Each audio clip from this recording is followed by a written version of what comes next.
How to stop auto-saving media files on WhatsApp. WhatsApp group chats media and any other friends media auto-saving is very disturbing for us. Wait, we have a solution.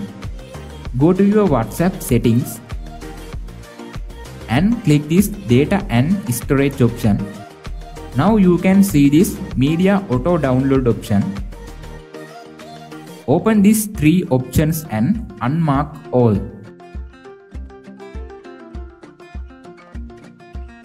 Okay, now after receiving a media, you will be shown like this. If you like to download this media, you can download it.